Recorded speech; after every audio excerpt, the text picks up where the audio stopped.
We look again at capacity, looking through the lens of a number of variables. Clearly, estimated ICU capacity, that's foundational, 15% being that baseline. But we also look at community transmission rates. Remember, ICU is a lagging indicator. What's happening with positivity rates, case rates, community spread, really is the forecast that gives us confidence on where we will land in a number of weeks. We look at case rates more broadly defined on a regional basis, and clearly we look at the proportion, that percentage. Dr. Galley's talked a lot about this percentage of cases, individuals that are hospitalized that end up in the ICU. So you can take a look here at the regions, these being the 5 regions in the state. Our projection statewide is in the aggregate being at 30.3% on the 21st of February. There are, again, variables that are constantly changing, but these are the projections. You can see in Southern California, it would exceed even that state rate. San Joaquin Valley, a little bit below, Bay Area, tiny bit below, Greater Sacramento, Northern California. So the goal of this announcement is to socialize our projections as well as illuminate and further advance an understanding, a deeper understanding of what today means and what it doesn't mean. And it's in that respect that I want to remind folks we're not out of the woods.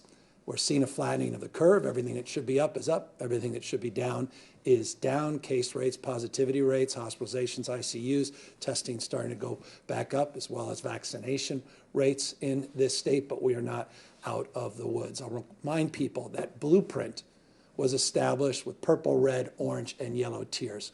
We simplified that blueprint a number of months ago. Many of you, again, recall that blueprint on the basis of the most restrictive tier being the purple tier and the least restrictive tier being the yellow tier. Here's our current tier status. And by the way, tomorrow, this status will be updated when Dr. Galley gives his Tuesday presentation. But you can see the current status and all the commensurate requirements, modifications, and restrictions that are part of each tier. And I'll remind everybody, if they want to learn more about the tiering and remind themselves or just dust off a little bit of understanding of what red means versus orange, go to the covid19.ca.gov website, covid19.ca.gov website. Purple tier, just as an example, and now that we are in purple tier for those vast majority of counties, means restaurants can open for outdoor dining with modifications. Nail hair salons can open with modifications. Certain youth sports can resume for competition in particular with, again, modifications and considerations. I noted that tomorrow, the update in those tiers, on those tiers, will be provided by Dr. Galley, and will consistently update in hope and expectation if these trend lines continue, that we'll be moving, we hope, quickly through tiers, again, based upon our behavior, individually, collectively, based upon our success at continuing to mitigate the growth and spread of this virus. Today, we can lay claim to starting to see some real light at the end of the tunnel as it relates to case numbers. You can see the 27,000 number. That's reflected on over 400,000 tests that came in on that reporting period. 403,000 tests on January 24th, 27,000 cases. The 7-day average now below that 27,000 based upon the 400+ thousand total tests, not surprisingly. But the encouraging sign is that 7-day average down to 23,283. Take a look at the positivity rate. Now, this is the 14-day positivity rate, now is down to single digits to 9.4%. It was substantially higher just a few weeks ago. You could take a look here at 13.6%. 2 weeks ago, 9.4% today. The 7-day rate, even more favorable. Again, 14-day rate at 9.4%, but the 7-day positivity rate's down to 8% in the state. And I want to put this in perspective. People often ask or often overlook how we're doing vis-a-vis other states in this respect on positivity rates. We're faring better than more than half the states in the nation. Florida, and I compare some larger states here, Florida, Texas being notable large states, Pennsylvania from a population perspective certainly, and Arizona just in terms of its regional proximity. And so you could see those positivity rates just as a proxy example of where we are. And this, again, data from Johns Hopkins based upon data that was collected on the 25th. Hospitalizations are down just shy of 20% now in the state over a 2-week period, down. Not a rate of increase declining as we've seen in the past. Now we're seeing a decrease, consistent decrease, all part of our projections, all part of our understanding in terms of the impact that positivity rates have on case rates, percentage of people that end up in the hospitals, and then a percentage still that end up in ICUs. And you see a 9.5%, close to 10% decrease over a 2-week period, 14-day period in ICU admissions, again, statewide. I'll remind everybody, this is statewide data. Each region's a little bit different, but we are in a position projecting 4 weeks forward with a significant decline in the case rates, positivity rates. We are anticipating decline, still more decline in hospitalizations and more declines in ICUs, and that's why we're lifting that stay-at-home order effective immediately today. Here's a reminder of some of the things we've done and some new information. We have substantially increased the number of staff, federal and state staff, that we've deployed in the last few weeks. We had some stretch goals of getting 1,000 over the last week. We're actually able to exceed that. Over 5,175 clinical staff now have been deployed. And remember, staff often means ICU capacity, which means we're expanding that capacity. It's not static ICU capacity. We can expand that ICU capacity. We've got these alternative care sites that we have opened up, 15 across the state, more resources, more equipment, oxygen supply issue. We've talked about that in the last few weeks in our oxygen task force and some of the interventions and efforts that were advanced there. We have made progress. We also have been able to transfer critical patients to the hospital, again, part of the regional understanding, the mutual aid system that exists within regions that has also helped advance our efforts to address and respond to the surge. Over 1 billion now pieces of PPE have been delivered, and we have, as you know well, prioritized vaccinating the vaccinators, vaccinating our healthcare workers as a top priority. Deaths continue to be significant, and this is a sober reminder of how deadly this pandemic remains, more so now than ever, as we have battled our way through the most challenging surge and now are seeing truly light at the end of that surge, at the end of the proverbial tunnel. You could see here just the 7-day average of deaths, 504. It's just a reminder of how important it is until we get vaccinated, of maintaining our vigilance, avoiding mixing, and continuing to do what we must to protect ourselves and our loved ones, and more broadly, the community that we share. Here's good news as it relates to vaccines, which are the ultimate advancement to addressing substantively those mortality, morbidity rates, and more broadly, this pandemic. We have tripled our rate of administration of the vaccine, and I'll show you a chart that marks the period of time, and we're just getting going. I've made this point over and over and over again. It's a flywheel, not dissimilar to what happened in the beginning here in California with the testing, but you can see with over 400,000 tests just yesterday in California. By the way, over 40 million tests this state has conducted, close to 41 million total. It gives you a sense, California, size of 21 states in America combined. This is more like a large ship. It takes a little bit of time to shift course, but when it shifts course, it builds tremendous momentum. That's exactly what we have done, and you'll continue to hear more about as it relates to our vaccine administration in the state, tripling, and we are on a good pace. Here is an example. Just on the 4th, just a few weeks ago, we were doing daily vaccines of around 43,000. On the 15th, just as an example, just a 2-week period, you get a sense, or 10-day period, 131,000 vaccines. We want to see that substantially increase. We have some medium term goals, long-term goals. We have some short-term goals. We'll be talking more about those, but certainly we want to see those numbers continue to increase significantly. And that will be a combination of many, many factors, a number of which we will discuss here in a moment. You may recall a few weeks back we talked about this 10-day challenge.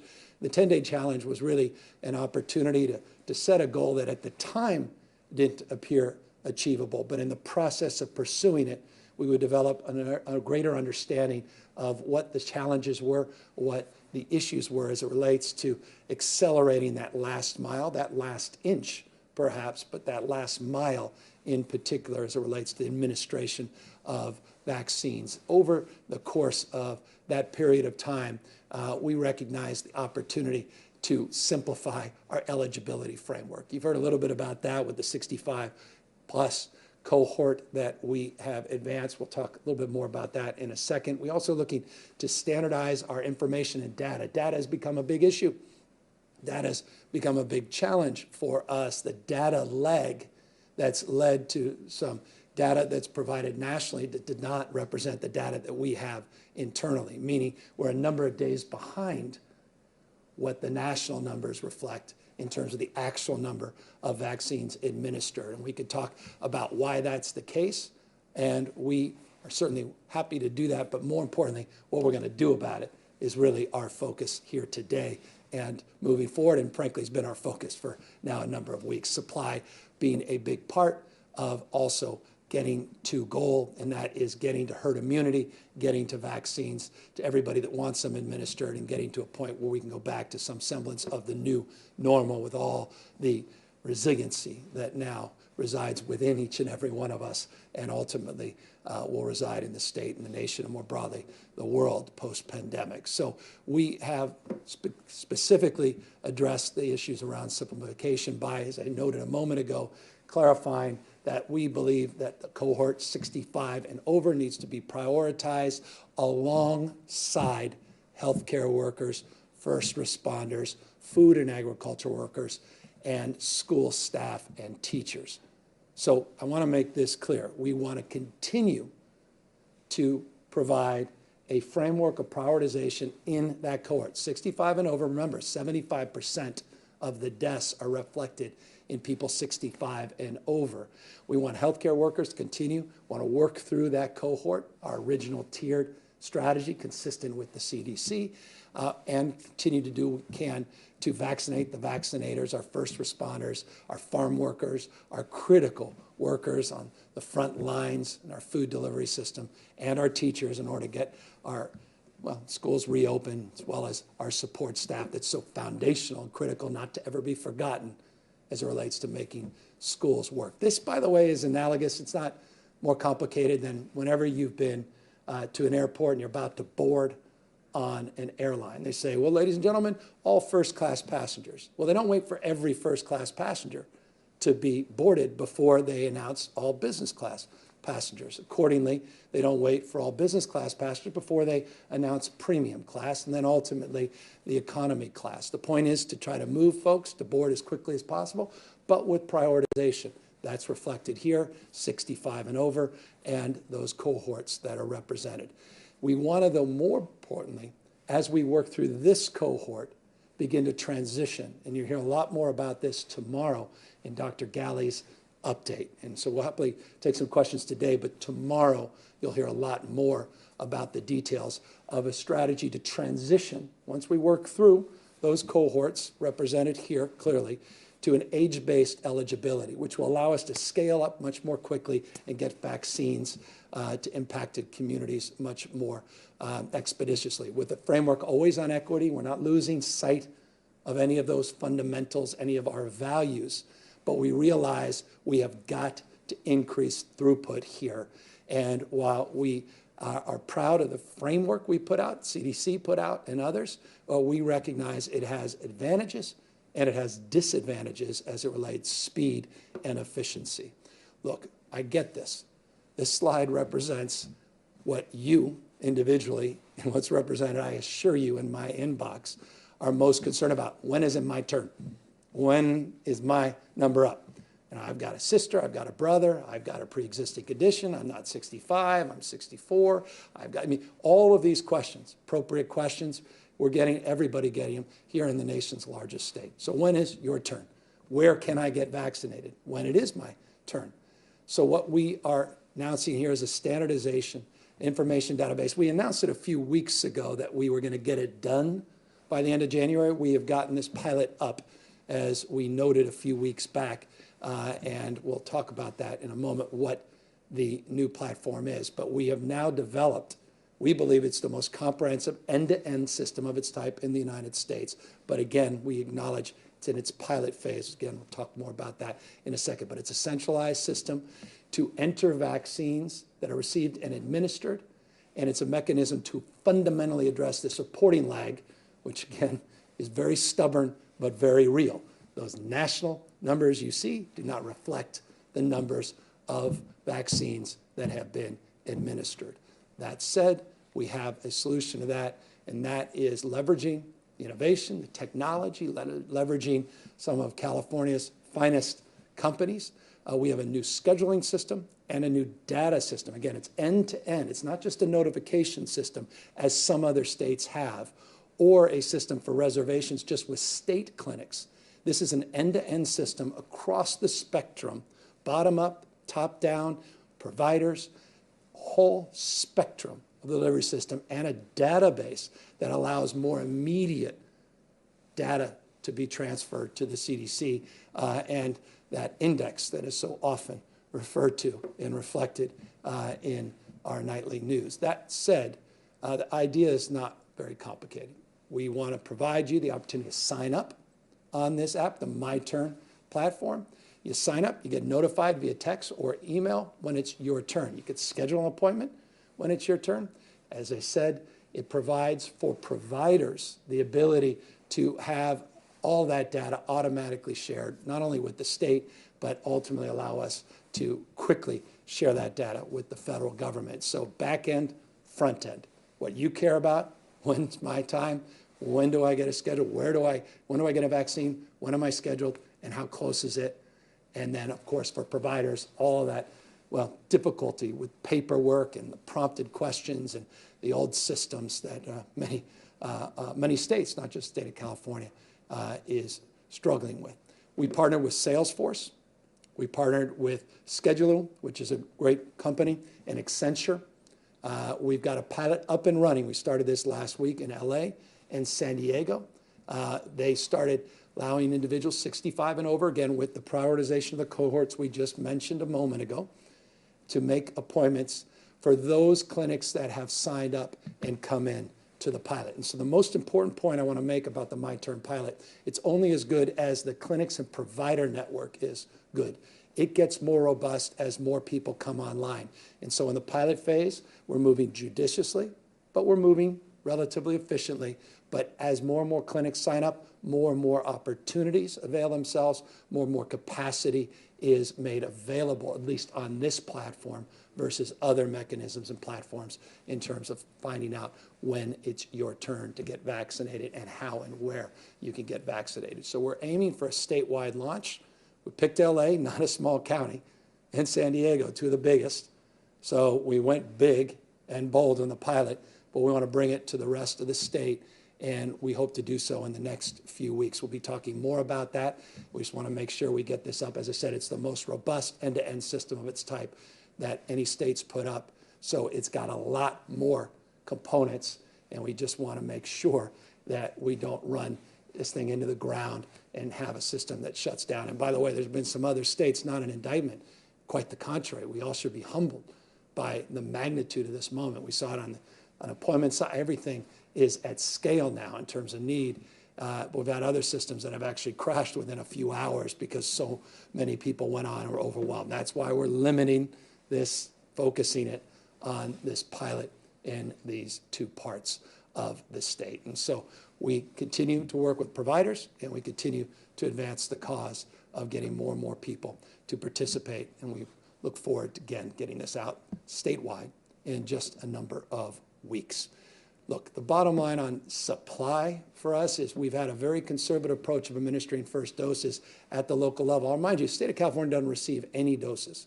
California doesn't have any doses in its cache. We don't have a warehouse of doses. They're sent directly to counties, counties to providers, some cases providers directly. It's a complicated network. 5,000 folks in that broader provider network, over 3,500 active. Some very, very small, some are very efficient getting data back in the system, some are very inefficient because they see that as tertiary, not even secondary to getting these things administered. And that's what we're discovering, it's a big part of the data lake. So what we want to do is just push the envelope on getting these first doses out based on a conservative approach, which is in some respects understandable based upon the scarcity mindset that continues to be reinforced at the federal level. But we need to move. And that means we are going to reallocate. People know this already. We're just highlighting this, updating you this week, that we will reallocate those providers that cannot. And by the way, that's something that's in the works. That is not something prospective, I can assure you. We have a vaccine team. As you know, we've got 3 task forces. We have our safety task force, we have our guidelines task force, our community advisory task force. We also have at the Office of Emergency Services, where I am, this broader logistics task force. We have extraordinary person, Yolanda Richardson, running those efforts, running that task force. She is the task force vaccination czar, if you would.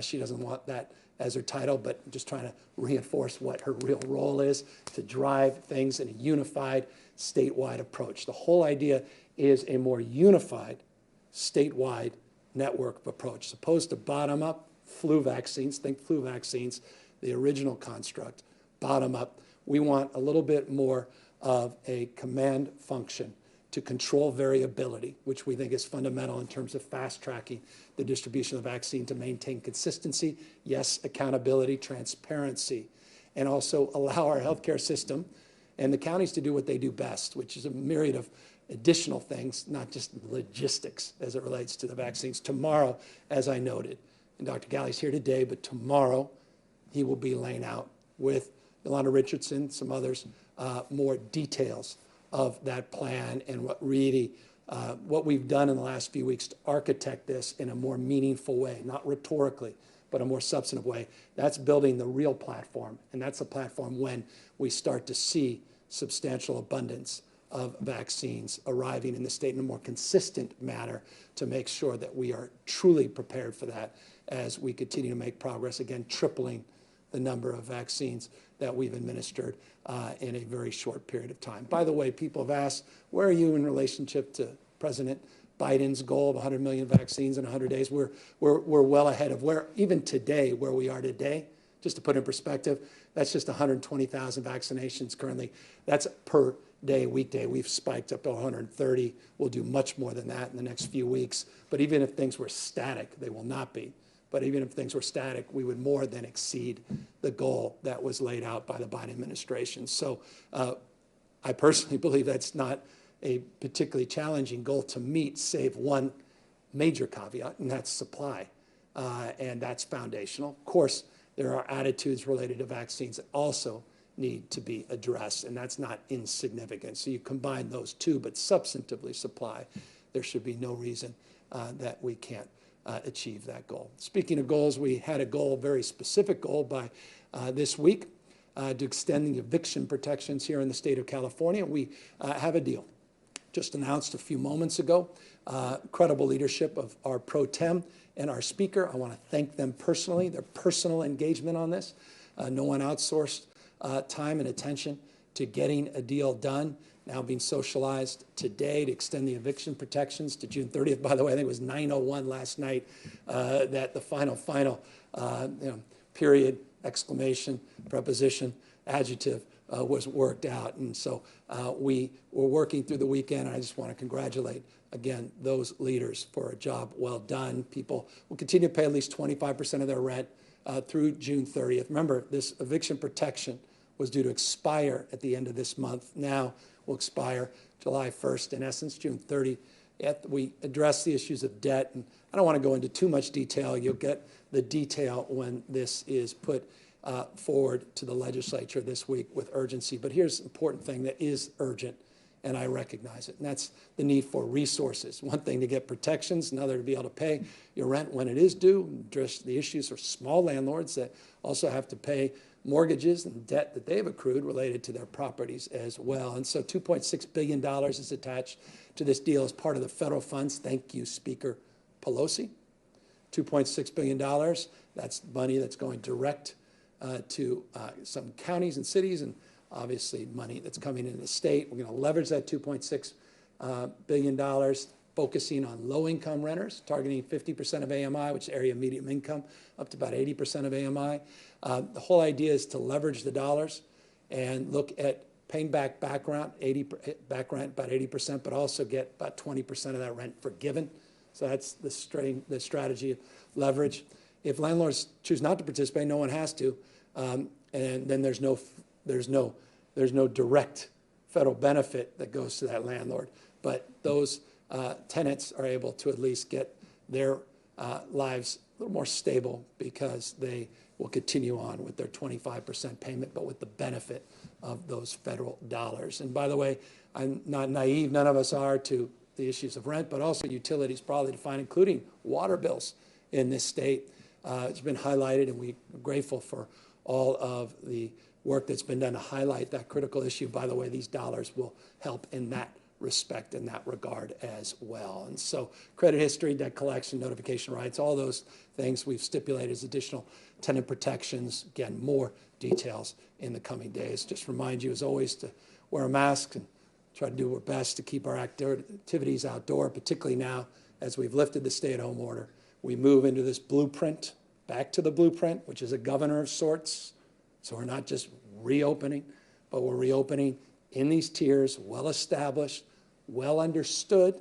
And if, again, need to be reminded of the details around those, go to that covid19.ca.gov website. Whole idea is to keep our activities outside, keep you safe, work our way through the next number of months until we get to that herd immunity based upon the distribution access of vaccines, which we acknowledge we have work to do and more work in front of us that will be socialized tomorrow in more nuance and detail to give you confidence that this state is moving aggressively in the right direction. With that, happy to take any questions.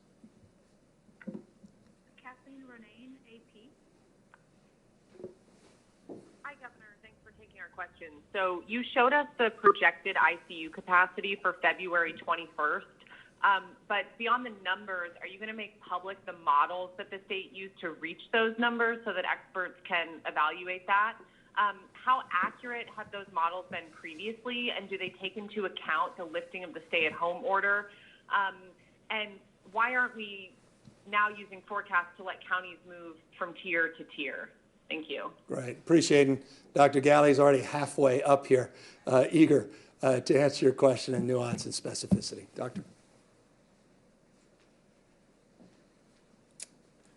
Hey, Kathleen, thanks for the question. So when we went into the regional stay-at-home order, we did it with the eye on what our hospitals would experience based on today's conditions. You've heard me before talk about today's cases in about 2 weeks. About 12% get hospitalized. Over the next 2 weeks, about 12% end up in the ICUs. So those are projections. We want to not get to a place where that's already happened, so we put the regional stay-at-home order at a certain point to avoid what we saw down the road 4 weeks from now. Similarly, we use that same model, that same idea of projection, to evaluate what's going on in today's current conditions. So as we project out 4 weeks with today's numbers, we can see the data that you see on your screen, this slide, that shows where we anticipate, based on our models, where those different regions will be in 4 weeks. So we use this because we know today's cases, today's conditions, sort of project out those 4 weeks. And we've always said that what we did with this regional stay-at-home order was to really focus on ICU capacity, the ability of our healthcare workforce, our hospital partners, all of our clinical partners across the state to be able to support patients in need of care if we saw a relatively high, extremely high rate of COVID transmission. So today, as we stand here, look at the models that include not just today's ICU conditions, but the case rates, the R effective, which is that transmission rate or how transmissible the virus is. We look forward to these projections from where we stand today. Now, of course, this can change, that if transmission rates go up, the projections 4 weeks at that moment might be lower. We hope that we continue to see the decline that we've been witnessing over the past 10 to 14 days that give us the confidence today around what those hospital projections would be. Again, the blueprint and the model or the calculations that we look at with the blueprint and moving tiers are actually about transmission in communities or in counties today and now. So we use that to predict, not so much to predict, but to evaluate how prepared a county is to move into a less restrictive tier. So again, projections help us look at today's conditions and what it's going to look like in hospitals down the road. But for the blueprint, using actual transmission rates, actual test positivity to evaluate how a county can move forward with the relative reopening plan that's stipulated in the blueprint. We will make these data points, the model, if you will, what goes in, the inputs into the projection available on the CDPH website. I believe they're available today. And you can certainly look there. And of course, if there's additional questions, we're happy to field those today and into the future. Thank you. By the way, I should note that the R effective in the statewide R effective is down to 0.87%, which is encouraging indeed. Jeremy White, Politico. Hey, Governor. Thanks for taking our questions today. We have heard a lot of frustration from elected officials who learned about this either on Twitter or by reading our news reports. I'm curious to know why the communication to elected officials was not better. It seems that the Restaurant Association learned of this more than a lot of people who are getting questions from their constituents. Can you speak to that? Yeah, I mean, we talked to a lot of folks, and we've been working with these counties very, very directly for weeks and weeks. They're privy to the same numbers as we are. And so we did our best once the data came in. And the question is, do we delay making a significant announcement that can help small businesses of all stripes up and down the state of California, give some sense of optimism, not only to those businesses, but to those that want to see their kids out there in activities like competitive sports? Do we delay that for a long, protracted, comprehensive outreach, or do we just move forward based upon the criteria that's been well established and set based upon the trend lines that we've been socializing for weeks and weeks now, and data that people should be quite familiar with? But many people were privy to these facts. Many people actually were very directly engaged in the adjudication of these facts across the healthcare delivery spectrum up and down the state of California in order to address some ambiguity. And I mean by that the following. There was some concern, some had expressed, local health officers in particular, that before we do that, let's make sure there were no anomalies related to MLK Day and some of the reporting over that holiday weekend. And so we worked with them to delay actually a day or so to make sure that that data was indeed accurate and folks were privy to that assurance. So we did a lot of comprehensive outreach, and we're just pleased to now move in this direction. I hope folks that are concerned that they weren't given heads up are also pleased at the direction the state's now moving. Vicki Gonzalez, KPRA. Governor, thanks for taking our questions. I have mine is twofold. First, I reached out to the industries that are suing the state for decisions that are being made affecting their industries and their businesses. They argue that in addition to getting businesses reopened, they also want to obtain a precedent-setting and authoritative ruling that will permanently block you and health directors, and I'm saying this as a quote, from imposing any future arbitrary and unjustified lockdowns in the future. What is your response to that?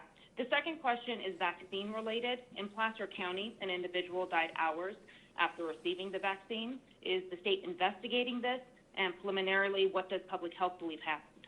Yeah, good. I'll have Dr. Galley, if he's aware of that specific case, to discuss that here just in a brief moment. But as it relates to the broader issue of effective non-pharmaceutical interventions and strategies to use science and data to make determinations of what we should and shouldn't do, I'm very satisfied with the approach the vast majority of us have taken across the spectrum, states large and small, conservative-run states, not just Democratic-run states, and countries, for that matter, around the world that have led to these modifications as it relates to avoiding large gatherings. God forbid we go back to large rock concerts, et cetera, too early, or frankly, 5-6 months ago in the midst of this pandemic when we didn't necessarily have capacity and we didn't understand the complexities of potential variants moving in and didn't necessarily have adequate PPE or ICU capacity, that we were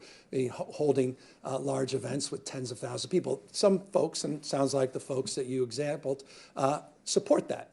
And respectfully, the doctors, the experts from Dr. Fauci on down, the overwhelming majority, I mean, it's like climate science. There's 2 or 3% that disagree, and you see them on certain networks, and then the rest of folks that acknowledge certain common sense as it relates to mitigation, the transmission of this pandemic.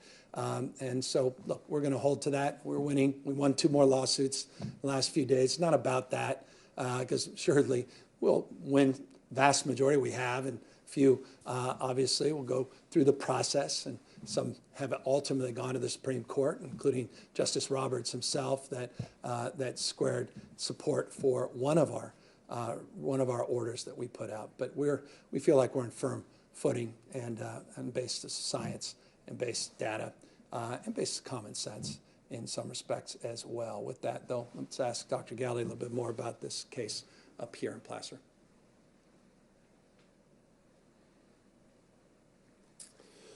Let me begin by just sharing condolences with the individuals, loved ones who life was lost in Placer. We are aware of the case. We're working closely with the coroner, the health officer in that county to determine the details around the case.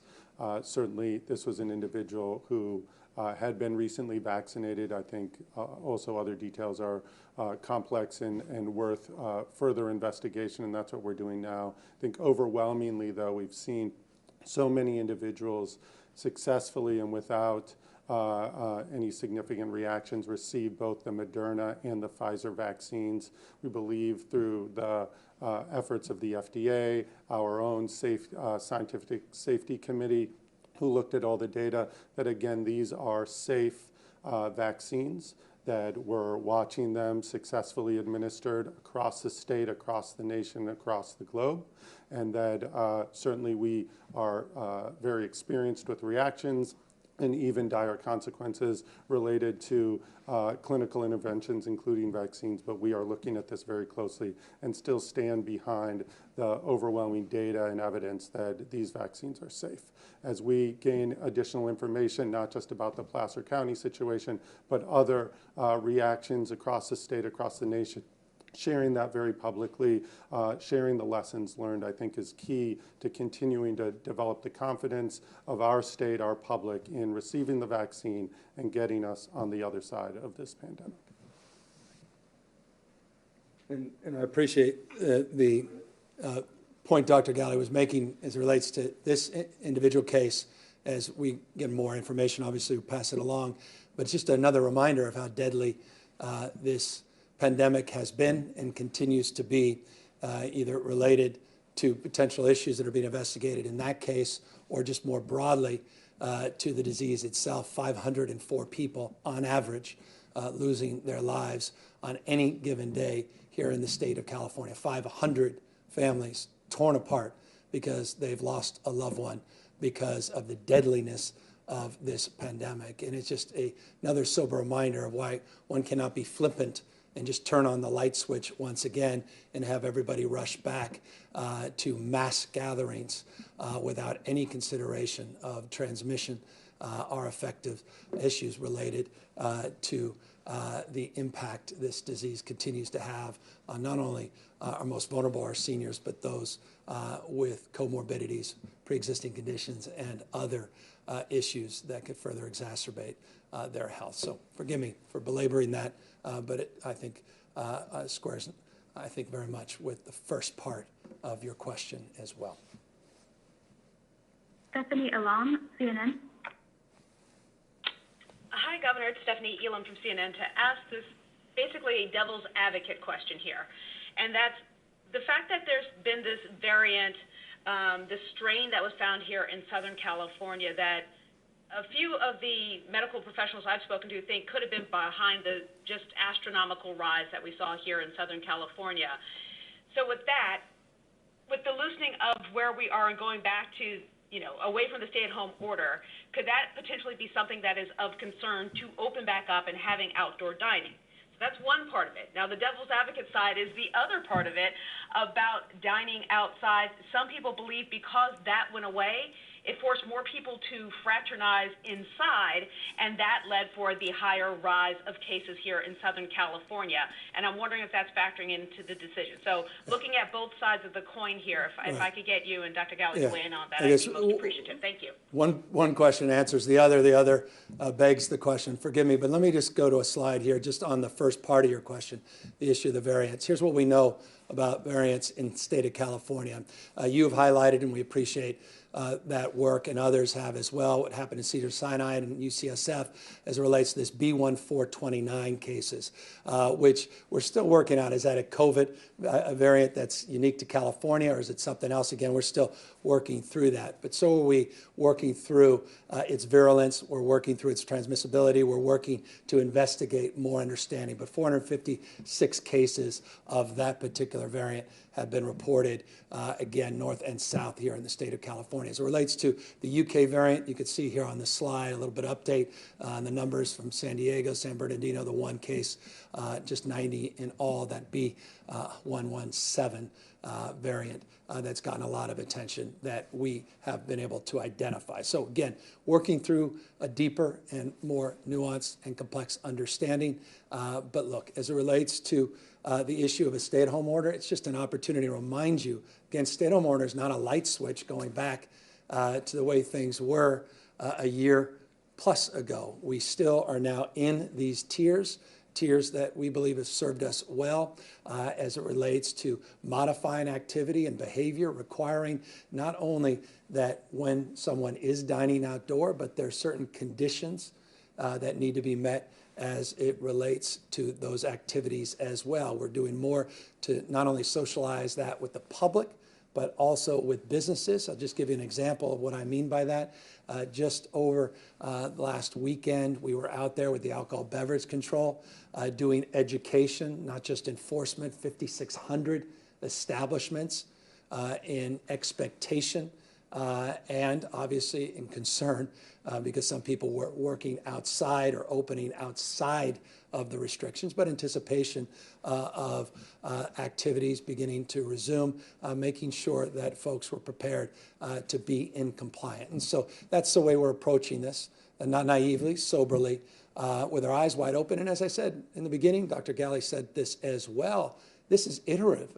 Every single day we make adjustments by taking a look at the facts, looking at these variables, including variants, looking at case rates, transmission rates, ICUs, hospitalizations, but obviously looking at positivity rates, where we are in terms of the vaccination, where they are effective is, not only by county, but by region, looking at ICU capacity broadly defined in terms of our mutual aid, looking at our staffing and where we are, looking at the number of waivers related to staffing, which we hope to address that very, very quickly as well to mitigate the stress in that space. And so that's constant and never-ending feedback that goes into making determinations in real time. None of us are ideological, and if we see things beginning to break in a direction that was not anticipated, we will make a move to address that. But with that, forgive me, perhaps more succinctly, Dr. Galley can answer that question as well.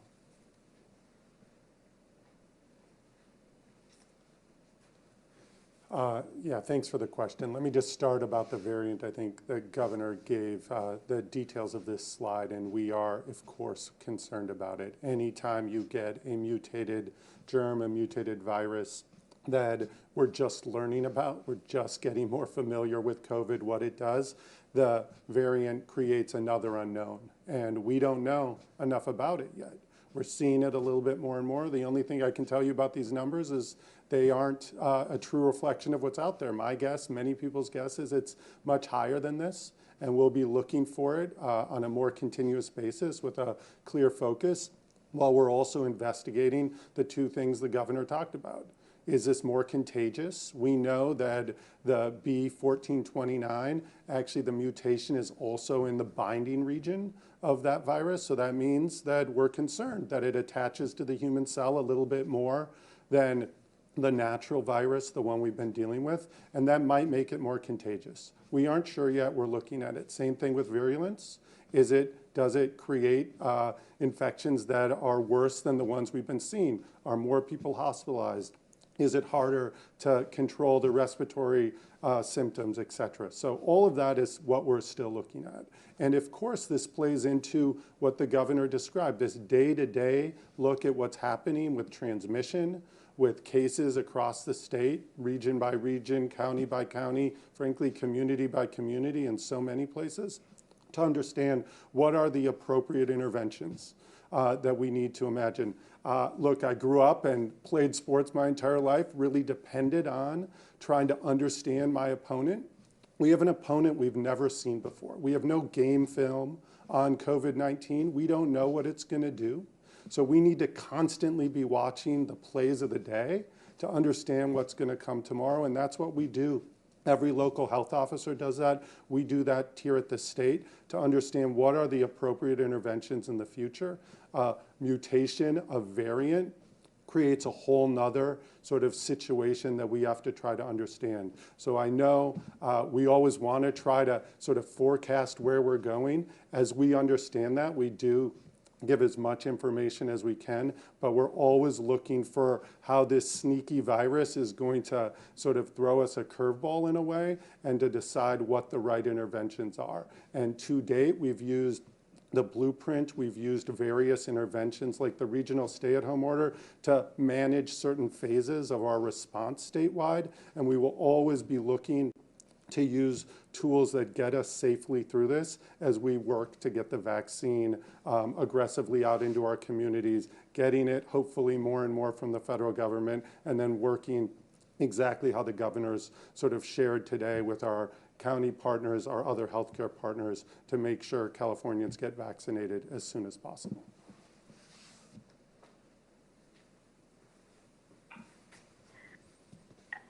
Alex Michelson, Fox 11.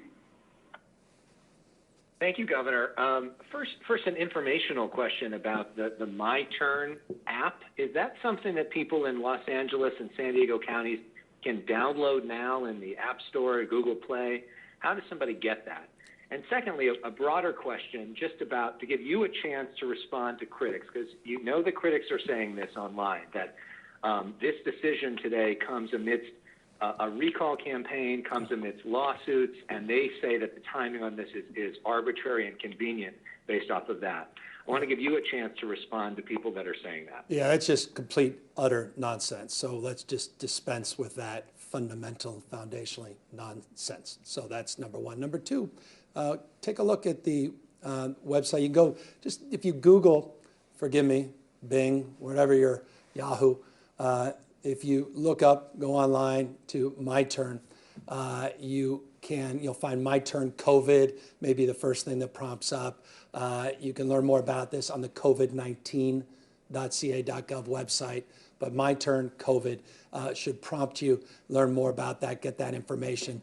LA should be promoting it themselves, as well as San Diego, beginning to promote this pilot project. It started about a week ago down in LA, later in the week in San Diego. And so we'll be promoting it a lot more as we work some of these bells and whistles, the end-to-end issues, and we make sure that we're really ready, 40 million people, to seek and source that information from that site. But we're very encouraged by it. Got an incredible team, incredible partnership with Salesforce, Accenture, and Scheduler, which is one of the more interesting startup companies here in the state of California. And so we're really encouraged by the progress and very grateful that LA County and San Diego County were willing to work with us on this pilot.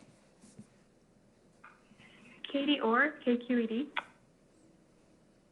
Hi, Governor. Thanks for taking our question. You've always said that early education and child care providers are a priority for your administration. So why then have the child care providers union, it's been saying that your administration will not negotiate with them on COVID-19 related issues, like increased money for PPE, like they have to pay for all of that mostly out of their own pocket. Why won't you come to the table with them on that? Well, first of all, thank you for acknowledging not just what we said, but for what we've done more than any administration in modern history to invest in ECE, early childhood education, to put out a blueprint, first blueprint of its type in state history, a master plan, not just for higher education, but a master plan for early education, which we just did, something I promoted, promised, we got done recently. And we also made a down payment based upon that blueprint in the budget that I just submitted to the legislature. There are a number of extraordinary legislative leaders that deserve credit that we're also working hand in glove with to advance that cause. Our goal is mindful always, not just of more access, more slots, but quality, and that's foundational. And that's why I was very pleased after efforts in the past from previous administration to look at the issue of quality, ratios, compensation, support, that I signed a bill that I promoted as well on collective bargaining that actually set the table that you're referring to. So with all of that as a predicate and foundation, we are in that deliberative process. I'm very familiar as a former mayor with these memorandums of understanding and the goals and desires to advance the collective bargaining cause. This is a startup operation.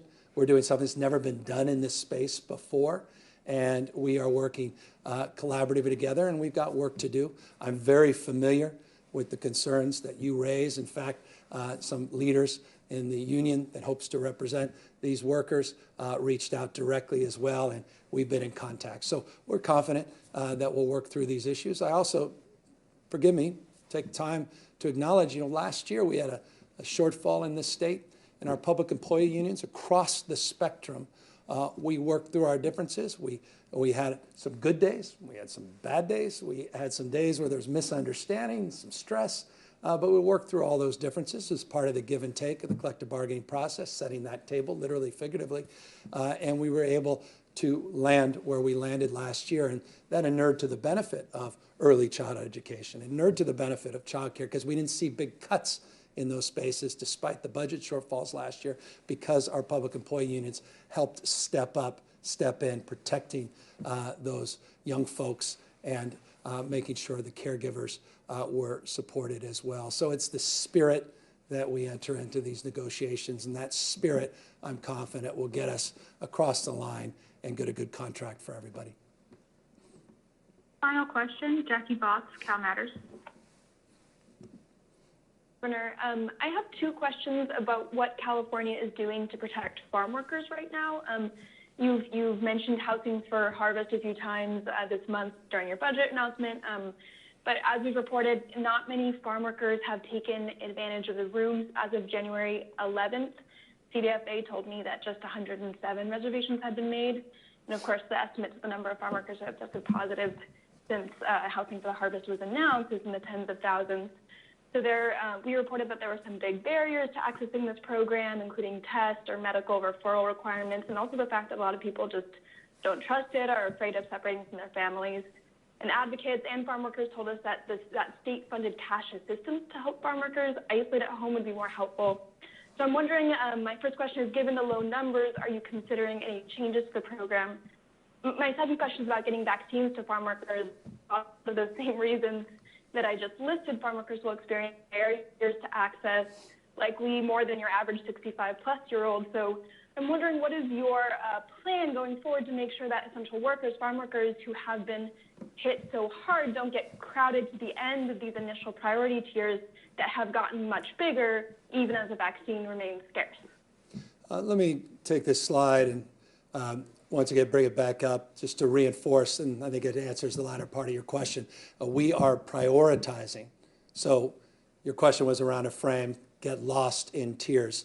We are keeping our farm workers, our agricultural workers in that top tier, 65 and over healthcare workers, continue to prioritize first responders, continue to prioritize. There are hundreds of farm workers just today that I know are being vaccinated, as an example, in Fresno County, and our food workers. So that's a priority, along with our teachers and school staff. So that is firm in terms of our prioritization. As it relates to the deeper issues, here's a great opportunity. I'm sort of smiling when you asked the question, because last week I asked my team to put together an entire list of all the supports that we have provided farm workers since the beginning of this pandemic, and what we're proposing to do that will directly and indirectly impact farm workers in next year's budget. We actually have that document. In the interest of time, I'm going to make sure we provide that to you. If you're not getting it in the next couple of minutes, you'll certainly be getting it in the next few hours. But we have that listed, details that show all the supports from sick leave, workers' comp issues associated with those cash grants that we provided no other state at the time had considered, and all the work we've done with philanthropy and the partnerships we've created with farm growers, not just farm workers, as it relates to growers themselves, rather, and the partnership that you reference on the housing and some of the issues that are unique in the Central Valley versus the Central Coast. Forgive me for belaboring this, but we'll have a memo out shortly.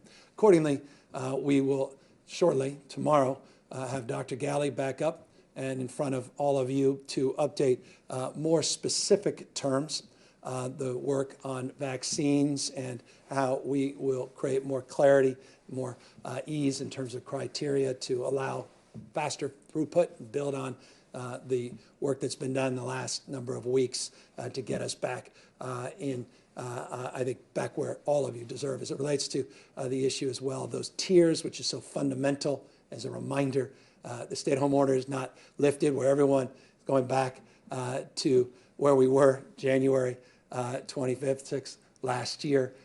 It's bringing us back to where we were just a few months ago, and less as it relates to this blueprint for a safer reopening that's well established, well understood, and we hope will be well received as it relates, we move in to this challenging period, but a period nonetheless where we truly do see light at the end of the tunnel. So I want to thank Dr. Galley, the health team, data-driven, scientifically based, not arbitrary, and I want to acknowledge their hard work over the last, well, many months, but in particular last few weeks as we've worked hard to get to this point, and look forward to hearing from him tomorrow, as I hope all of you do as well. Take care, everybody.